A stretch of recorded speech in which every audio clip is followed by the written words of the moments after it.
নমস্কার বন্ধুরা, হাতের কাজ চ্যানেলে আপনাদের স্বাগত। আরও একবার ফিরে এলাম বন্ধুরা নতুন একটা ভিডিও নিয়ে। আজকেও আর একটা রান্নার রেসিপি নিয়েই চলে এসেছি। আপনারা তো মাছের কালিয়া খেয়েছেন, ঝিঙের কালিয়া কোনোদিনও খেয়েছেন? আজকে আমার সাথে ঝিঙের কালিয়া ভিডিওটা দেখতে থাকুন সঙ্গে। আমি 4টে ঝিঙে নিয়েছি, ঝিঙেটাকে আমি ছাড়িয়ে নিচ্ছি।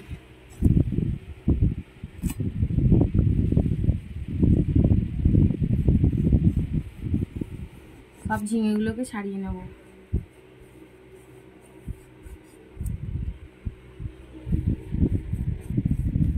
ঝিঙেটা ছাড়ানো হয়ে গেছে, এইবার কেটে নিচ্ছি। দেখুন, এইভাবে আপনারাও কাটবেন, একটু বেঁকিয়ে বেঁকিয়ে কাটবো। এই যে এইরকম ডিজাইনটা হবে ঝিঙের কাটাটা।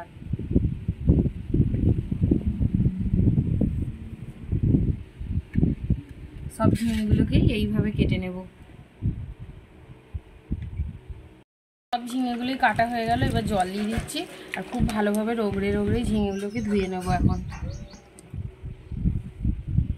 পরিষ্কার করে ধুয়ে নিয়ে আর এই যে একটা পেথের মধ্যে জলটা ঝরতে দিয়েছি, আর এতে আমি নুন মাখাবো না, তাহলে অনেক জল বেরোবে। এখন এটা এখানে থাক। বাটি বেসন নিয়েছি, বেসনটাকে একটা থালার মধ্যে, বড় থালায় নিলাম, আর তার মধ্যে 2 চামচ কর্নফ্লাওয়ার দিয়ে দেবো। 1 চামচ কালো জিরে দিয়ে দিচ্ছি, 1/2 চামচ হলুদ দিয়ে দিচ্ছি, স্বাদ আনার জন্য 1/2 চামচ জিরে গুঁড়ো দিয়ে দিচ্ছি বেসনের মধ্যে, 1/2 চামচ লঙ্কারও গুঁড়ো দিয়ে দিচ্ছি বেসনের মধ্যে, কারণ ঝিঙের তো খুব একটা স্বাদ থাকে না, তা বেসনটার মধ্যে দিলে আর একটু স্বাদ আসবে বলে দিয়ে দিচ্ছি। এবার এগুলোকে ভালোভাবে মিশিয়ে নিচ্ছি হাতে করে। মিশিয়ে নিয়ে খুব বেশি পাতলা করব না, একটা চাপ চাপ ব্যাটার তৈরি করে নেব।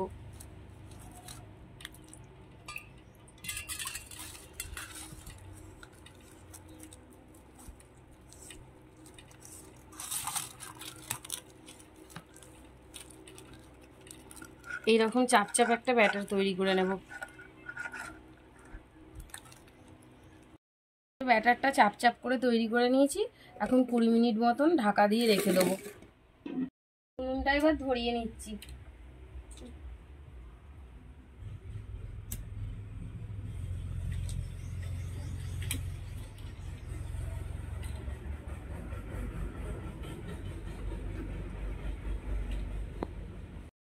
কড়াই তেল দিয়ে দিচ্ছি পরিমাণ মতন। বেসনের ঢাকাটা খুললাম, তখন নুন দিইনি, এবার এখন এর মধ্যে আমি নুন দিয়ে দিচ্ছি পরিমাণ মতন। নুনটাকে খুব ভালোভাবে মাখিয়ে নেব।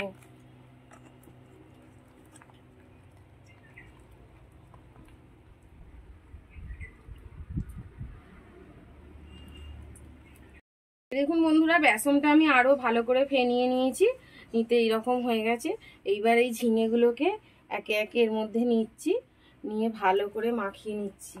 মাখিয়ে নিয়ে এদিকে তেলটাও গরম হয়ে গেছে, একে একে ছেড়ে দেব। ঠিক ঝিঙেটাকে এইরকম চাপ চাপ ভাবে যে বেসনটা যেন মাখাতে হবে গোটা গাটাতে, দিয়ে এবার ছেড়ে দিতে হবে। আর খুব বেশি যদি চাপ চাপ বেসনটা না করেন, তাহলে ঝিঙে তো এমনি জল হয়ে যায়, আর কড়াতে দিলে তখন কিন্তু এটা ঝিঙেটার জল বেরিয়ে যাবে আর বেসনটা ধরে রাখতে পারবে না। ওই জন্য একটু বেসনের ব্যাটারটা মোটা করে নিতে হবে।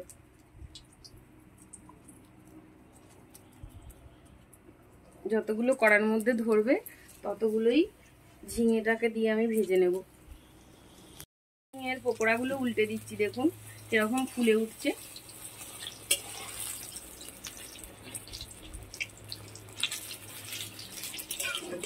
একটু এটা তাও একটু বেশি লাল হয়ে গেছে।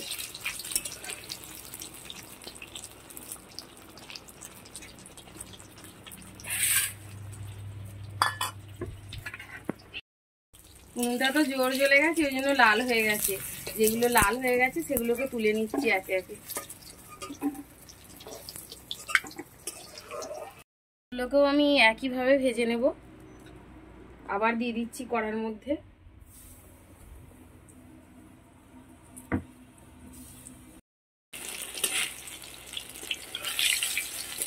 এইগুলোকেও উল্টে দিচ্ছি, দেখুন কত সুন্দর দেখতে লাগছে ঝিঙের এই বরফিটা।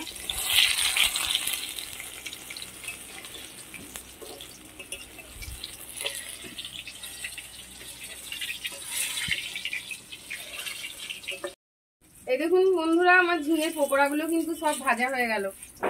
এবার আমি সব একে একে নামিয়ে নিচ্ছি। তেলের মধ্যেই একটু সামান্য পরিমাণ চিনি ফোড়ন দিয়ে দিলাম। ভুজগুড়ি কেটে উঠেছে, এর মধ্যে পেঁয়াজ দিয়ে দিলাম। পেঁয়াজের প্লেটটা মনে একটু জল ছিল, ওই জন্য একটুখানি চড়বড় করে উঠল। পেঁয়াজটাকে ভালোভাবে ভেজে নেব।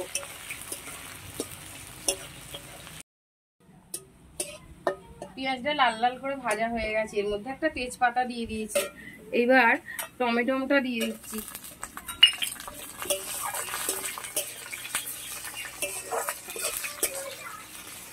টমেটোটা দিয়ে খুব ভালোভাবে একটু ভেজে নেব।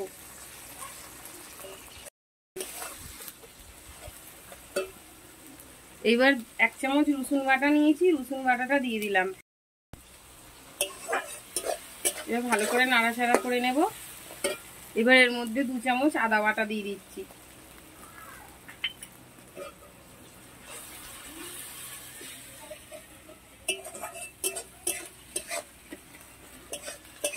ভালো করে নাড়াচাড়া করে নেব। মতন লঙ্কা গুঁড়ো দিয়ে দিলাম 2 চামচ। 1 চামচ জিরের গুঁড়ো দিয়ে দিচ্ছি। মশলাটাকে ভালো করে কষে নেব।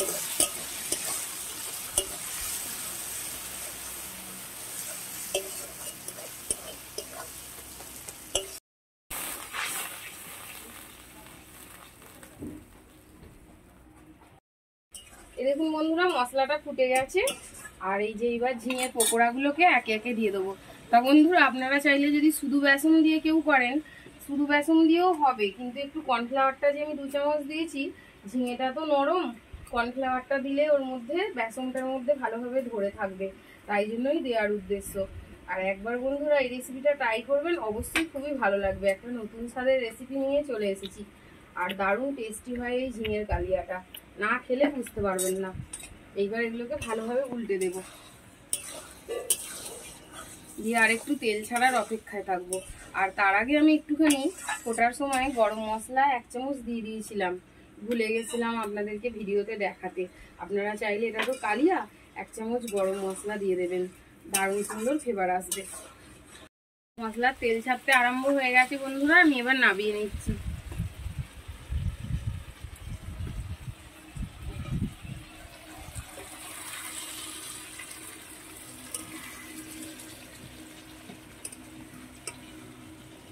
দেখুন বন্ধুরা, ঝিঙের কালিয়াটা আমার কিন্তু একদম রেডি হয়ে গেছে, নামিয়ে দিয়েছি। এইভাবে যদি একবার ঝিঙের কালিয়া বানান বাড়িতে, কিন্তু পাতে ভাত একটুও থাকবে না, আর এত টেস্টি খেতে হয় বন্ধুরা, না খেলে বুঝতে পারবেন না। তাহলে বন্ধুরা, আজকের রেসিপিটি এই পর্যন্ত। তাহলে আমার যে রেসিপিটি যদি ভালো লাগে, তাহলে কিন্তু একটা অবশ্যই কমেন্ট করে জানাবেন বন্ধুরা। আর যদি ইউটিউব থেকে আমার চ্যানেলটা দেখেন, তাহলে একটা সাবস্ক্রাইব করে দেবেন। আর যদি ফেসবুক থেকে আমার পেজটি দেখেন, তাহলে একটু ফলো করবেন। তাহলে দেখা হচ্ছে পরের ভিডিওয় বন্ধুরা। ভালো থাকবেন, সুস্থ থাকবেন সবাই। নমস্কার।